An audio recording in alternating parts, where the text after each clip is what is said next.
Welcome to the United States Super 8 Film and Digital Video Festival Filmmaker Q&A session. Today we have 5 wonderful filmmakers, actually 6. I'm a filmmaker too, but I've been running this festival for 36 years. My name is Al Nigrin. I'm very proud to be able to say that I'm a champion of Super 8 film, as are many of the filmmakers I'll introduce you to in a second. But I wanted to give you some basic information before we dive in.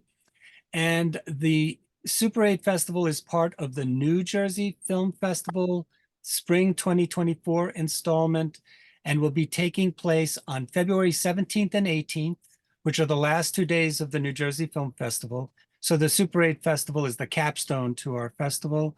We'll have a number of filmmakers joining us, and they'll be doing Q&As at the screening.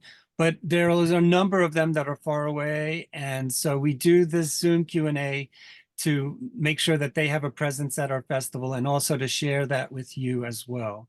If you're interested in coming, please do stick around at the end of this Q&A. I'll show you how to purchase tickets. But if you want to know a quick and dirty how you can get information, you go to njfilmfest.com, click on current events, click on the New Jersey Film Festival red button, and that'll send you to our Eventive website. We'll be streaming the festival as well as holding in-person screenings. And so we hope you join us for the in-person ones. If you can't, you can participate and see the program, which will be available on each day for 24 hours. Today, I want to mention and welcome to you to these wonderful filmmakers. Danny Plotnick is a Super 8 Festival alumnus. He's been around for a while. He teaches in San Francisco State University. Brook Pruitt is a first-timer at our festival, but his film is really quite wonderful, as is Jack Collier. And then we have David Dibble, who's a returning alumnus of our festival, as well as Phil Docken, who's from Minneapolis, Minnesota. We've got people from all over here. Brook is from Texas. Jack, where are you from? I forgot. I'm from Washington State. Washington State. David, you're also from I'm in California. California, and so Danny's from San Francisco. So I'm in New Jersey. I'm actually also going to be screening a film, but it's out of competition. I finally got my Super 8 hat back on, so I'm very happy to present these wonderful films to you. Danny, you go first. Tell us about your movie. Tell us the title and tell the audience a little bit about the film. Sure. Well, first off, I teach at the University of San Francisco. Sorry. Major no worries. Yeah. I graduated my master's from San Francisco State. Maybe my film is called Elevator to Stardom, and it was shot with a prototype of the new Kodak Super 8 camera, which was really exciting. Last semester, I taught a 16mm class at USF, and we always shoot some Super 8 in that class as well. And my Super 8 inventory was kind of falling apart, and I needed to go buy a new camera. And so I'm like, well, I'll reach out to Kodak, see if they'll loan me the prototype of the new camera. And they agreed to do it, but they wanted me to shoot some film with it before handing it off to my students. And a lot of times when I'm shooting, testing out a new old camera to see if it still works, I'll just run around town, just shoot some random shots, just see if the exposure and the focus are working. And I just decided that with this camera, instead of doing that, I wanted to make a film. So we had a really short window to shoot with it before handing it off to the camera. So we came up with a script, or I came up with a script in 2 or 3 days. We shot the film with my students in less than a month. And so it's set in a film school, and it's about a group shoot, a student group shoot gone horribly awry, where the students are not getting along with each other and just mayhem ensues. So that's what Elevator to Stardom is about, a little slice of life in a film school. A very meta film. Yes, homage to the Kuchar brothers for sure, or at least George Kuchar for sure. Yeah, and definitely the model of making it as well. Very cool. Excellent. What about you, Brooke? Tell us about your film. Tell us the title and tell us about it. Sure. It's called Errors and Trials, and it was very much Errors and Trials, this experiment with audio. The audio wasn't recorded with the film camera. It was done with a digital recorder. That took about 3 months. So I did that first, recorded just random sounds from inside a house to outside to different locations, just all kinds of things. For example, like an exhaust of a vehicle or the garage door going up or down, just random things. So I experimented with them to make them sound completely unique and original. And we're like, I'd play them for my students, and it's like, what is this? And they would guess, but then I'd show them the original, what was recorded as, okay, that's cool. You could do that with, editing software. And then for the video part, the film part, I had 3 roles, and I was just kind of randomness, but I had an idea of like, okay, I want a chroma key. I want to, for example, jump up in the air and fly off the screen. And I didn't want to do that. I found some students who was like, what are you doing? They saw this camera. I was like, what is that? I was like, oh, this is what they used in the 80s, 70s and 80s. And they were really intrigued. So I was able to get 4 of them to, I guess, get volunteered to do some random things in front of the green screen, which I appreciate. But I found when I was editing is it the gauge? It just kind of, is that what it is? It goes up and down. It doesn't like, Yeah.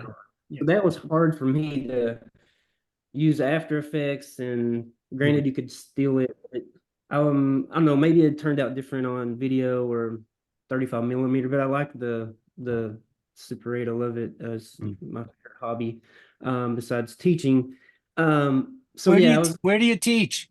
currently at the University of Texas, Rio Grande Valley. They used to be Pan Am, changed their names about 5 years and merged with some schools. So we're about 32,000 students. And we're just getting this is a side note, has nothing to do with film, but we're just now getting a football team next year, the season after. And anyway, I'm a football referee. So, Yes, Texas big football country. I know. yeah, it's cool. Hmm. But the movie is no story. There's not really a narrative story. There's no speaking roles, but it's more like working with techniques of editing and After Effects. I've tackled that and learned a lot in After Effects. But like I said earlier, it really was trial and error, playing around with filters and effects, audio and video. So it was a fun 13-minute project. The jury liked your film, so I think you're doing something right. So, Um, all right, your turn, Jack. Tell us about your film and what is it about? All right, my short film is called Shitfaced, and it's about an artist struggling to capture her um the person that she's attempting to sketch. We shot we actually shot on double 8 millimeter film. So for anyone who doesn't know, it's the 16 millimeter that you have to then flip the roll and then film on the other side. So we went through a couple of rolls on that, and we just filmed on Richmond Beach, Washington. And this was actually my first time ever working with film. So it was a really fun experience, and I'm glad it ended up turning out. Yes, it's a really wild film, very wild. I think the hardest thing is being able to use your title in the press and stuff. But I think they relaxed those norms, using expletives in titles and things like that, or sometimes starred out. But we don't care. We put shit faced, and so it should be fine. All right, your turn. You're next up, Mr. Dibble. David, tell us about your film. Yeah, my film is called Hogger, and I'm always looking for an excuse to make something on Super 8. So this is one of those situations where I thought I'm going to use Super 8 on this, and that was simply because my brother has this, I think it's pretty amazing outdoor garden railroad, like a G-scale big railroad. I thought, wouldn't that be fun to do something with? And you see a lot of things like that shot with GoPros and little things like that, but I don't think I've ever seen anything like that on Super 8. So that was like the challenge. Like, how can I shoot that on Super 8 and make it look good, be down at train level and so forth? So we just had a simple little scenario of my brother drinking and playing trains all day. And that's basically the story.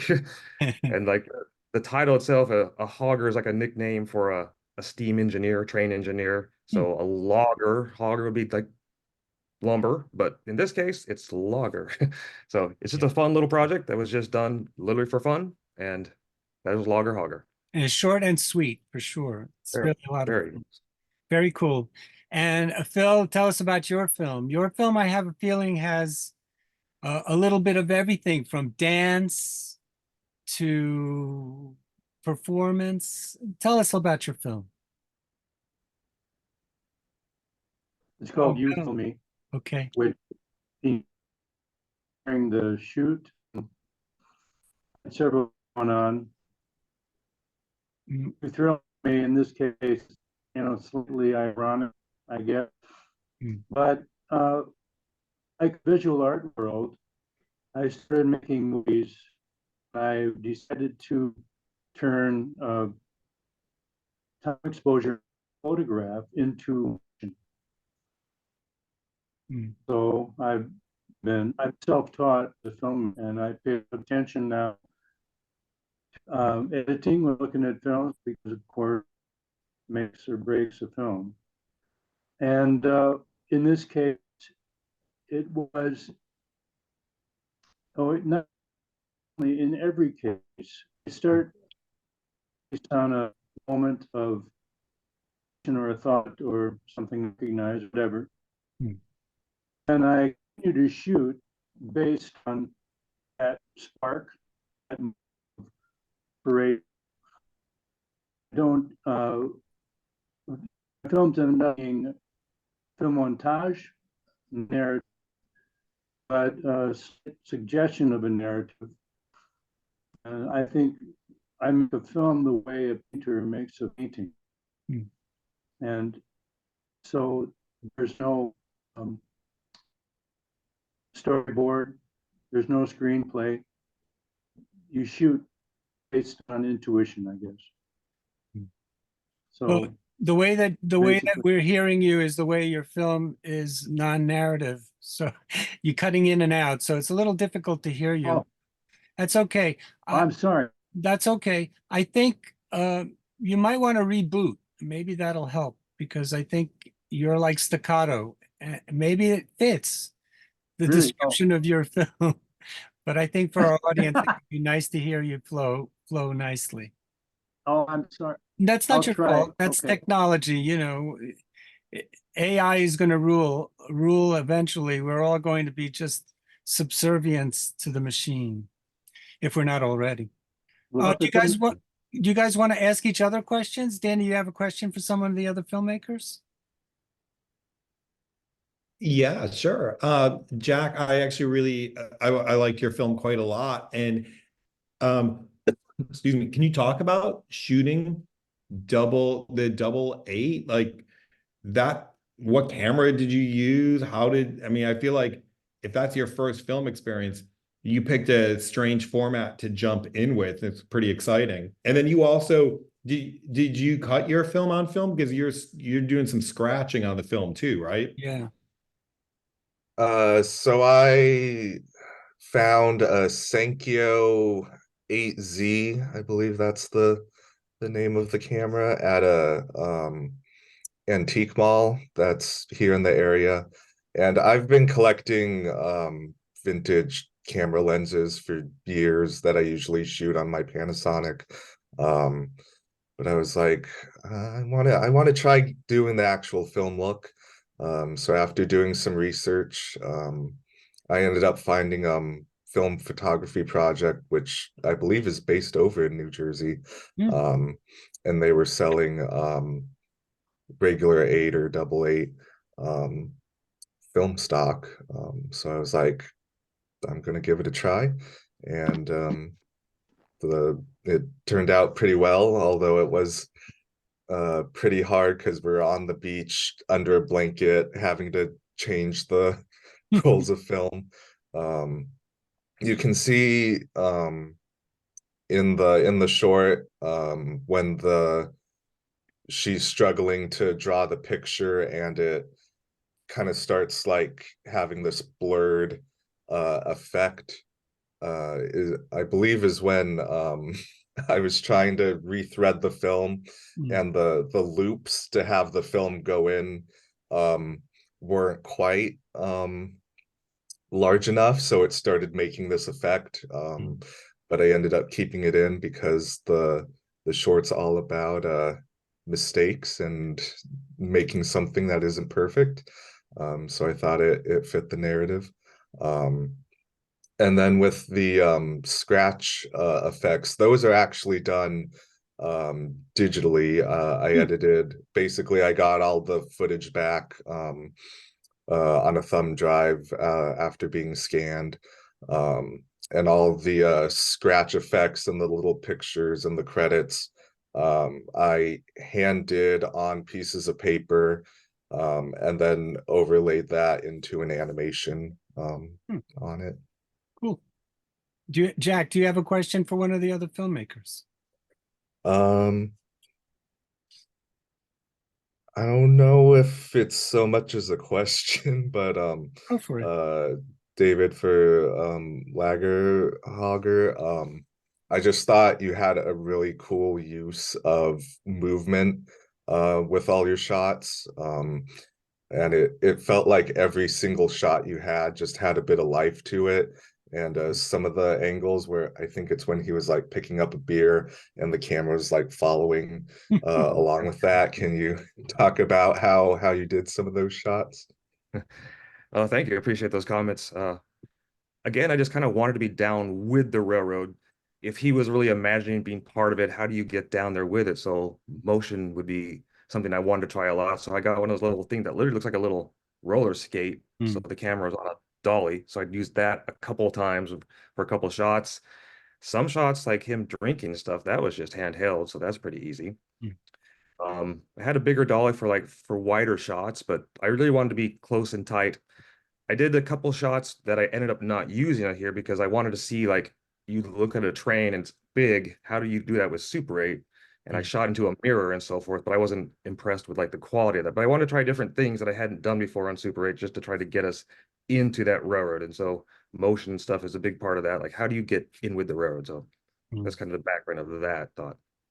Very cool. Do you have a question, David, for one of the other filmmakers? I'm curious about Danny Plotnick, your book I got that from Phil at Pruitt Millimeter, but your background is pretty amazing. That's pretty cool to have a whole book about that in the history. Just curious how that came about. You've always loved film. Yeah, thanks so much. Yeah, so I in 2020 I published a book called Super 8: An Illustrated History.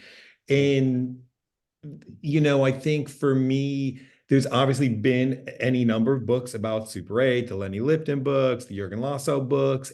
But I felt like there wasn't the book out there that I wanted to see, which combined both the technical history and also being able to write it in 2015. It's a little bit of media archaeology, right? I mean, Super 8 still exists, but how it existed in the 70s is very different from how it exists in the 2010s. So I think it gave me a chance to look back at the history from, right, what did it mean to people who didn't have other means to make films? And right, how did you make a sync sound film back when that was more readily available as an option? But I also wanted to give voice to a lot of different artists, right? So often I think, especially nowadays, or you get on the Super 8 boards and everyone's talking about, right, technically, how did you do this technically? How did you do this technically? But the history of Super 8 also has this aesthetic bent, an artistic bent, a creative bent. So I wanted to kind of bring in voices of artists who really made their names making Super 8 film and stuck with Super 8. And so how did that fit into who they were as artists? And so I felt that was sort of missing from the Super 8 books that were out there. And then obviously, right, we do all love the gear and the cameras. And so to, make it this sort of like coffee table ready, like beautiful photographs of all this equipment. And, we shot like not 90 to 100 photos of different gear. I was able to go to Kodak and really kind of go through their archive of all the old ads and things like that. So to also give it the visual flavor of Super 8. And so that's how that kind of came about. It's a very sexy book, and we're very happy that you did it. The image behind me is actually from a book that was created it's not even a book. It's really a spiral bound Xerox that Kinko's publication that the International Center for 8mm Film put out back in the 80s. I've got that in the basement. Yeah, and I designed the cover, which is in the back, and it's just a collage that I created. And you know, we actively try to keep Super 8 in the forefront, but there were so many challenges because the digital focus impacted significantly on the decline of Super 8 as a kind of amateur format. But I think it triggered it as a kind of professional format or an artistic format. And that's why I see an increase in 8mm films being submitted to us. And you know, out of the 150 films I think we got for this festival, we're showing 14. And of the 14, I think 10 of them are Super 8 based or 8mm based. And all of them use some kind of digital post-production. You know, they all found a home somehow still using 8mm and the look of 8mm and championing that. And you guys are part of that. So thank you very much. And I think Phil's film is just stunningly beautiful. I mean, I still think of that shot of the woman at the waterfall with the ball that she's sewn, and it's just an amazing shot. And you use Tri-X for that, right, Phil? Use Tri-X? Yes. Can you hear me better now? A little better. It's still Can you- jumping in. Your image is frozen, so we can hear you, but I think your image is still jumpy.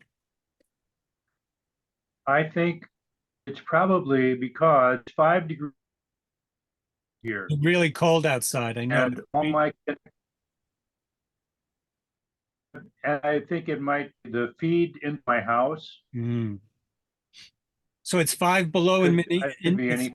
it's 5 below in Minneapolis right now. Yes. Wow. So go ahead. Yeah. Go ahead, sorry. A couple of years ago, sort of bent and bought a video camera. So this film that's in the festival now is a combination of Super 8 and D. Digital is for a few reasons, digital is better than Super 8 because in one case I want high definition or something like that. But I always go back to Super 8 because I love the medium, right? It's a wonderful medium. Understand? Yeah. I'm sorry. I'm sorry. I'm not sure you're hearing every word I say. Every other word, But, more like it. That's okay. Okay, but I love the tactile quality of film, Mm. and there's no substitute for that, really. And Super 8 is affordable. And I while you were talking, I thought, you know, the resurgence of vinyl in could be analogous to a resurgence of Super 8. People want something that's analog and real. It's very true. Guessing. The guys that teach, Danny, do your kids want to shoot on Super 8 after they've worked with the medium? The answer is yeah. The answer is yes. I think the cost is still really intimidating to some. I've had a couple people who've gone on to shoot some 16. They often work with a lot of found footage and are doing kind of the material cinema, direct animation, because it's more affordable. I do have some students who have gone on to continue to shoot Super 8, but where I'm really seeing the analog shift is in photography. I do a lot of, in the past year, I've done a lot of experimental photography, what it's called soaked or souped photography. And I brought that to one of my classes last semester. And I'm like, we're going to do this. And I just assumed I was going to have to go buy them all the disposable cameras. And half the class had 35 still cameras. And that was kind of a shock to me. In the last 2 years, I've seen a bunch of people doing that, because even though that's expensive, that's way more affordable than a roll of Super 8, which is still, you know, $35 and then 20 to process, and then you got another 20 to get it scanned. So it's still, you know, I feel like the film's a little cost prohibitive, but people are shooting it. By the way, this is my book. Anyway, There it is. that's that. Very cool.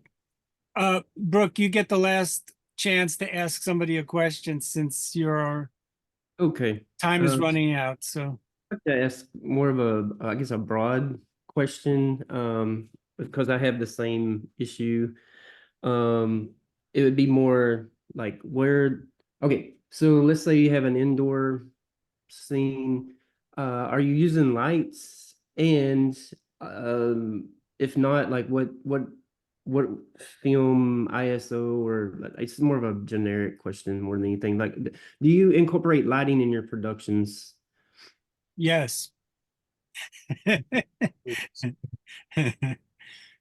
Anybody else want to jump in? Do you have any other comments?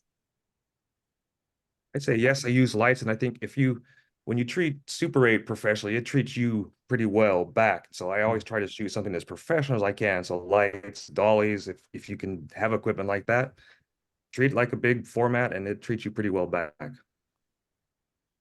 Yeah, and I think what I would add to that, you know, and again, in the 80s and 90s, when I was shooting a lot, Super 8 did have this bad rap as this really amateur, like, oh, it looks so bad. And I think a lot of that had to do with, it was the format that people were learning on. So people made their mistakes on Super 8, and then that, you know, somehow was proof that it was a crappy medium. But I think the other thing at the time, there was the Ektachrome film stock, which was really ugly, very different from the current Ektachrome film stock. And it was touted as the low light stock that you could shoot without lights. Maybe you shot Ektachrome G without lights, it just looked sickly and horrible. Yeah, and again, green. proof right, that it didn't look good. And so I would go shoot Kodachrome indoors, the outdoor film stock, but you needed tons of lights, but it would look really good. And so to Dave's point, yeah, if you treat it professionally, it looks really good, especially now you get the 2K or the 4K scan.